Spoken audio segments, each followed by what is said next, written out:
Alrighty, welcome back, everybody. Sorry, I got to make sure I have all my accessory items set up here. Okay, very good. Welcome back to the book read of The Obstacle is the Way by Ryan Holiday. Oop, I might be turned around here. The Obstacle is the Way by Ryan Holiday. I forgot my book cover this time around, so my apologies on that. What will we be discussing is the conclusion of the action portion of, again, The Obstacle is the Way by Ryan Holiday. We're going to conclude this, and then we'll actually intro the third and final section of this book, if you've been reading along, and that is will, the introduction to will, and not will a person, but more so your will, as far as willing something to happen or your perseverance, character building traits, things like that.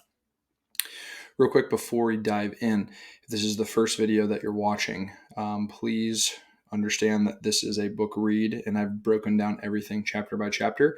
So if this inspires you, either go out and buy the book because reading is good for you at the end of the day and it's a great book, or B, just know that this is a part of a roughly 32 episode kind of chain playlist that you can find on my website, and that will be linked in there. So that, and then lastly, if you could subscribe if you are a reader, if you love personal growth, if you love Ryan Holiday, if you love just expanding your mind into new content, all of this is for you. This channel's for you. I would love to inspire you and would love to read with you. So anyways, we will dive into the video now. So as we had talked prior, we had talked a little bit about seizing the offense. We had talked a little bit about channeling your energy. We had talked a little bit about using obstacles against themselves. And you would think that in the last piece here, Ryan would give us kind of a motivational speech, but instead he says, prepare for none of that to work. Perceptions can be managed. Actions can be directed. We can always think clearly, respond creatively, look for opportunity, and seize the initiative. What we can't do is control the world around us. Not as much as we'd like to, anyway. We might perceive things well and then act rightly and fail anyway. Run it through your head like this. Nothing can ever prevent us from trying, ever. Some obstacles may turn out to be impossible to overcome. Some things are bigger than us, and that's just the reality of the situation in the world. This is not necessarily a bad thing, because we can turn that obstacle upside down too, simply by using an opportunity to practice some other virtue or skill, even if it is learning to accept bad things happen and practicing humility.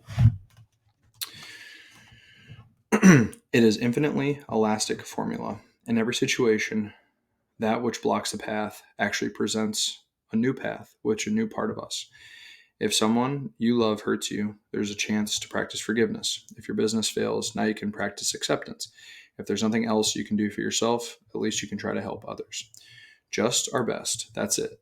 Not the impossible. We must be willing to roll the dice and lose. Prepare at the end of the day for none of it all to work. And what this is ultimately referring to is saying, hey, we, again, can perceive and turn this kind of obstacle on its head 1,000 times to see where our angle is. And we can act in accordance to the same thing and act in every angle possible. But there are some things in life that happen and it doesn't work out, and that's okay. However, this last piece of the book is going to really reveal to us the character and the inner characteristics that we need to possess to manage some of that stuff. So as we prepare for none of it to work, we will also introduce will. So what is will, right? Will is our internal power, which can never be affected by the outside world. It is our final trump card.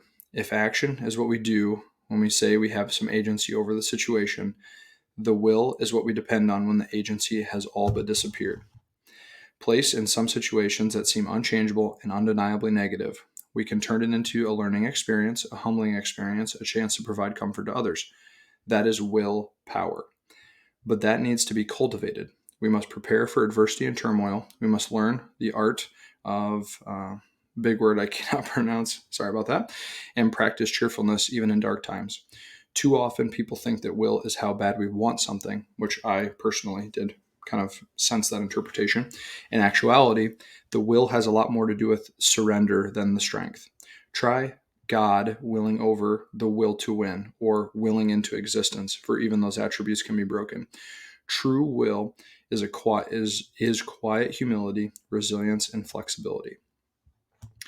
So what he was referring to is, we're not talking about will in the sense of physically or mentally willing ourselves over an opponent, rather the willpower to surrender, the willpower to be resilient and flexible, and really just know that we're still in control at the end of the day. Even if these things don't work, we can walk away on our own terms. So that is what we will be covering in the next and final piece here, is the strategies of will. However, that is what we will have as the introduction and conclusion of the action portion. So hopefully you guys enjoyed this. Let's keep reading, guys.